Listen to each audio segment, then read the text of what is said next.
Good afternoon students. आज के इस लेक्चर में बात कर रहे हैं चीज़ प्रोडक्शन के बारे में कि कैसे चीज़ का प्रोडक्शन होता है। चीज़ प्रोडक्शन, ठीक है। चीज़ को मिल्क के फर्मेंटेशन द्वारा बनाया जाता है। वर्ल्ड में 20% के चीज़ प्रोडक्ट बनाए जाते हैं और इसके अलावा 2000 डिफरेंट टाइप्स के मिल्क प्रोडक्ट्स बनाए जाते हैं।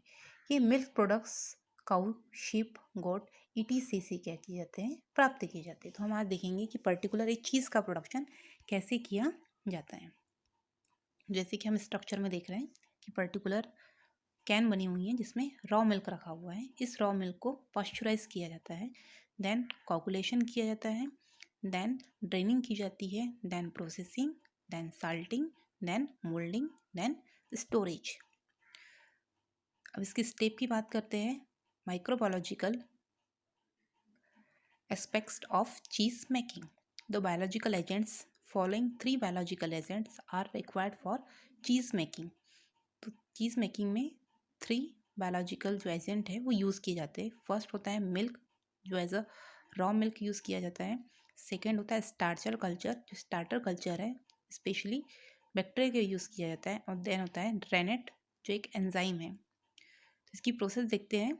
मिल्क फॉर चीज़ मेकिंग, तो फर्स्ट है मिल्क का यूज़ करते हैं, then pasteurization, then starter addition, then cooking, then setting of curd without stirring, then cutting into blocks, then processing, then cheese curd blocks, then packaging, then रिपेनिंग।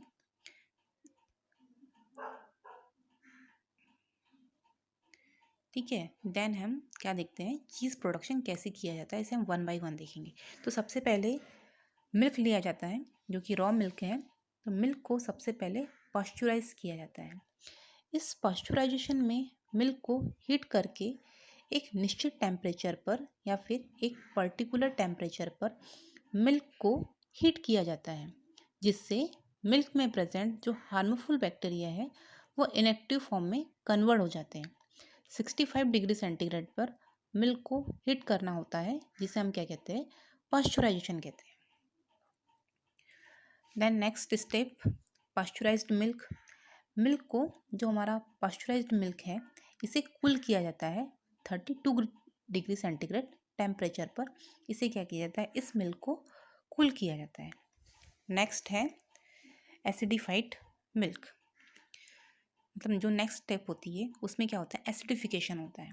तो जो हमारा pasteurised milk है ना, इस पास्चराइज्ड मिल्क में lactic acid bacteria को mix किया जाता है। ये लैक्टिक एसिड बैक्टीरिया को हम स्टार्टर भी कहते हैं। ठीक है, मतलब कि इस स्टार्टर को मिक्स किया जाता है। लैक्टिक एसिड बैक्टीरिया ये नेचुरली फॉर्म में पाए जाते हैं मिल्क में, लेकिन जो मिल्क है उसे हमने क्या कर दिया गया है, पास्चराइज कर दिया गया। तो उस पास्चराइज मिल्क में जो बैक्टीरिया प्रेजेंट थे वो इनएक्टिव फॉर्म में कन्वर्ट हो जाते हैं। इसीलिए इस पर्टिकुलर पास्चराइज मिल्क में अलग से लैक्टिक एसिड बैक्टीरिया को क्या किया जाता है, ऐड किया जाता है। वैसे स्टार्टर के रूप में 2 प्रकार के बैक्टीरिया का यूज़ किया जाता है। फर्स्ट जो होता है हमारा स्ट्रेप्टोकोकस थर्मोफिलस, जिसका रेशो 1:1 होता है। देन जो सेकंड यूज़ किया जाता है उसका नाम होता है लैक्टोबैसिलस वल्गेरिकस, जिसका रेशो 1:1 होता है। इस मिल्क में स्टार्टर मिक्स करने पर मिल्क में प्रेजेंट शुगर है, ठीक है, मिल्क में जो शुगर प्रेजेंट होती है एज अ लैक्टोस फॉर्म में प्रेजेंट होती है। तो जो लैक्टोस शुगर है वो कन्वर्ट हो जाती है लैक्टिक एसिड में। और जो कन्वर्सेशन की जो प्रोसेस है, जो कन्वर्ट हो रहा है, उसे कन्वर्ट कौन कर रहा है, पर्टिकुलर लैक्टोस को लैक्टिक एसिड में बैक्टीरिया। ये बैक्टीरिया क्या करते हैं, मिल्क के लैक्टोस को लैक्टिक एसिड में कन्वर्ट कर देते हैं। एसिड बनने के कारण मिल्क कैसा हो जाता है, एसिडिफाइड मिल्क हो जाता है। इसीलिए इस प्रोसेस को क्या कहा जाता है, एसिडिफिकेशन कहते हैं।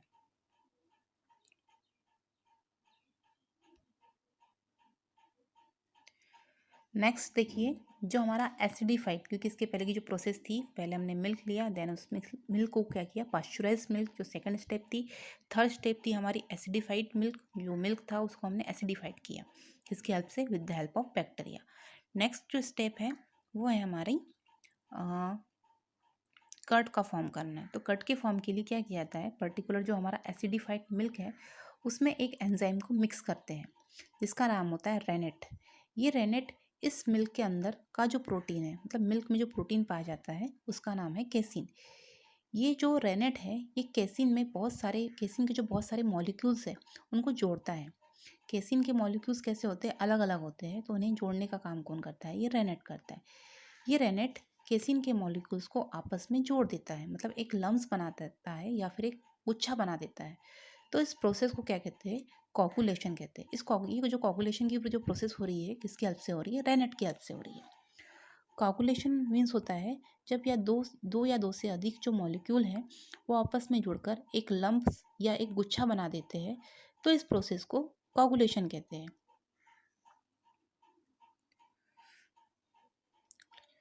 मीन्स जो मिल्क है लिक्विड था वो एज अ कन्वर्ट हो चुका है सेमी सॉलिड में, जिसे हम कर्ड कहते हैं। तो जो अब कंडीशन ये है कि कर्ड है ना, तो कर्ड जो है अगर उसको डिस्ट्रीब्यूट कर दिया जाए, सेमी सॉलिड जो हमारा कर्ड है, तो जो कर्ड वाला पार्ट है वो सॉलिड है और जो लिक्विड वाला पार्ट है वो वे है। ठीक है, इस प्रकार अगर हम बात करते हैं रेनेट की, जैसे कि आप देख रहे हो स्ट्रक्चर में कि रेनेट लिखा हुआ है, हम रेनेट एंजाइम का यूज़ कर रहे हैं। तो रेनेट कहाँ से आता है ना, तो जो रेनेट है उसे लिया गया है काऊ के स्टमक से, है ना। तो जो काऊ के स्टमक से इस रेनेट एंजाइम को आइसोलेट किया गया था। अब ये डिपेंड होता है कि वो जो रेनेट है वो वेज है या नॉन वेज है। स्पेशली हम बोल सकते हैं कि काऊ के स्टमक से लिया गया है तो वो नॉन वेज होगा, तो वेजिटेरियन के लिए प्रॉब्लम आ गई, है ना। तो जो कंपनी उस जो पर्टिकुलर चीज़ का प्रोडक्शन कर रही होती है, तो उन्होंने वेजिटेरियंस के लिए क्या किया कि पर्टिकुलर जो मोल्ड होती है फंजाई, है ना, तो उस फंजाई से क्या किया, मोल्ड से एक एंजाइम को आइसोलेट किया जिसका नाम होता है काइमोसिन। ये काइमोसिन जो एंजाइम है सेम टू सेम रेनेट की तरह वर्क करता है। जिस प्रकार रेनेट वर्क करता है उस प्रकार हमारा काइमोसिन एंजाइम क्या करता है, वर्क करता है। मीन्स जैसे रेनेट ने वर्क किया वैसे ही किसने वर्क किया, हमारे काइमोसिन ने। मतलब जैसे रेनेट ने वैसे ही काइमोसिन करेगा। मीन्स कि ये जो मिल्क में जो केसिन होता है, केसिन में जो बहुत सारे मॉलिक्यूल्स अलग अलग होते हैं, तो उस केसिन के मॉलिक्यूल्स को क्या करते हैं, आपस में एक लम्स या गुच्छे में क्या कर देता है, कन्वर्ट कर देता है। तो इस प्रोसेस को क्या बोलते हैं, कोगुलेशन कहते हैं। तो वही प्रोसेस कौन कर रहा है यहाँ पे, काइमोसिन एंजाइम, जो कि एज अ फंजाई से आइसोलेट किया गया है। इस प्रकार कोगुलेशन की प्रोसेस की जाती है। इसके अलावा कोगुलेशन के लिए हम कैल्शियम क्लोराइड का भी यूज़ करते हैं। नेक्स्ट स्टेप क्या है, जो कर्ड फॉर्म हुई है, कर्ड की क्या की जाती है, कटिंग की जाती है। कट के छोटे छोटे पीसेस किए जाते हैं। कटिंग के बाद उस जो पर्टिकुलर जो पीसेस है उसकी कुकिंग या फिर हीटिंग की जाती है 42 डिग्री सेंटीग्रेड टेम्परेचर पे।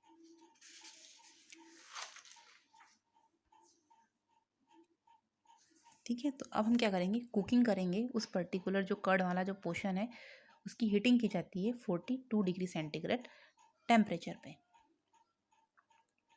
ठीक है, हीटिंग का मेन पर्पस ये होता है कि कुकिंग करने से इसमें जो लिक्विड पार्ट है, जैसे कि हमने देखा था कि जो कर्ड है वो सेमी सॉलिड है, उसमें कर्ड का पोर्शन भी है और लिक्विड का पोर्शन भी है। तो लिक्विड का जो पोर्शन है वो वे है और जो कर्ड का पोर्शन है वो सॉलिड फॉर्म में है। ठीक है, तो उसी जो कर्ड जो पोर्शन था जो सॉलिड फॉर्म में था उसमें से जो एक्स्ट्रा वाटर है उसे क्या किया जाता है, रिमूव किया जाता है। इसके लिए क्या की जाती है, हीटिंग की प्रोसेस की जाती है। इसके बाद जो वे है, जो एक्स्ट्रा का जो वे है वो क्या कर दिया जाता है, रिमूव कर दिया जाता है। नेक्स्ट जो कंडीशन होती है उसको बोलते हैं चैडरिंग। अब ये चैडरिंग क्यों की जाती है, चैडरिंग का कोई मीनिंग नहीं होता। मतलब जैसे चैडरिंग, जैसे कि नॉर्मल सी बात है कि घरों में पनीर बनाया जाता है ना। तो पनीर बनाने के लिए क्या किया जाता है कि दूध को पहले फाड़ा जाता है ना, जिसका भी हम यूज़ करें। देन उस मिल्क को कपड़े में बांध दिया जाता है, मतलब जो हमारा क्लॉथ होता है उसमें मिल्क को टाइट बांध कर रख दिया जाता है। जो हमने दूध को फाड़ दिया है उस दूध को क्या किया जाता है, क्लॉथ में लेकर उसको टाइट बांध दिया जाता है।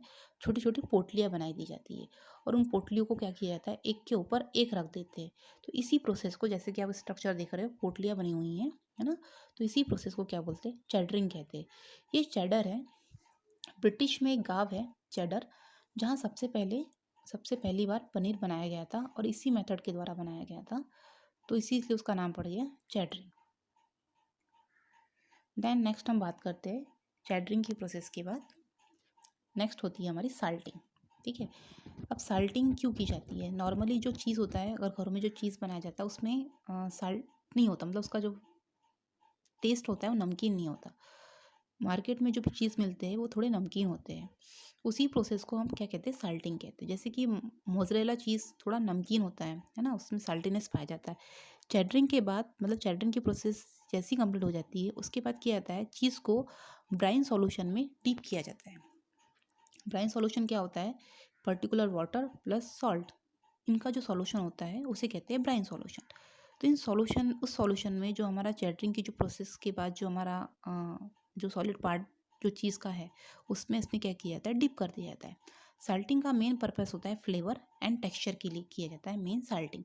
देन एज अ साल्ट जो है एज अ प्रिजर्वेटिव की तरह भी क्या करता है, वर्क करता है। तो चेडरिंग की जो नेक्स्ट स्टेप होती है वो होती है साल्टिंग, मतलब साल्ट को क्या करते हैं, उस पर्टिकुलर चीज़ में ऐड करते हैं। नेक्स्ट साल्टिंग के बाद की जो प्रोसेस होती है ना,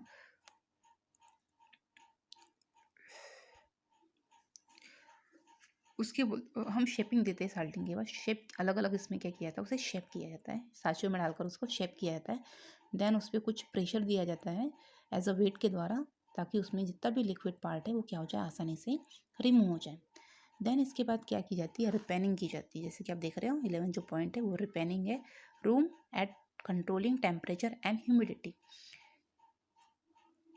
मीन्स कि रिपेनिंग की प्रोसेस में क्या किया जाता है कि रिपेनिंग की प्रोसेस में एक बंद कमरे में कंट्रोल टेम्परेचर एंड ह्यूमिडिटी में चीज़ को रखा जाता है। रिपेनिंग का जो मेन पर्पस ये होता है कि फ्लेवर एंड टेक्सचर, जो भी चीज़ मेकर होता है वो 1 मंथ या 2 मंथ में चीज़ को टेस्ट करके देखता है कि पर्टिकुलर उस चीज़ का फ्लेवर क्या है और टेक्सचर क्या है। यदि उस चीज़ का टेक्सचर और फ्लेवर परफेक्ट रहेगा तो उस चीज़ को क्या किया जाता है, बाहर निकाला जाता है। देन उसकी पैकिंग कर फाइनली उसे मार्केट में ट्रांसफ़र कर दिया जाता है। तो इसका मेन पर्पस यही होता है कि जो चीज़ मेकर होता है उस पे डिपेंड होता है कि जो प्रोसेस हो रही है, चीज़ रिपेनिंग की जो प्रोसेस हो रही है कुछ मंथ ईयर तक चलती रहती है। वो डिपेंड करता है कि जो चीज़ मेकर है उसे किस फ्लेवर का, किस टेक्सचर का चीज़ बनाना होता है। तो उसके अकॉर्डिंग वो उसे क्या करता है, कुछ मंथ या ईयर तक उसे पर्टिकुलर उस रिपेनिंग की प्रोसेस अप्लाई की जाती है पर्टिकुलर उस चीज़ में। इस प्रकार उस चीज़ को, जैसे ही उसमें जो चीज़ मेकर है उन्हें और परफेक्ट चीज़ का फ्लेवर और टेक्सचर मिलेगा तो उसे क्या करते हैं, फिर बाहर निकाल कर उसकी पैकेजिंग कर उसे फाइनली मार्केट में क्या कर दिया जाता है, सेल कर दिया जाता है। तो इस प्रकार चीज़ का प्रोडक्शन किया जाता है।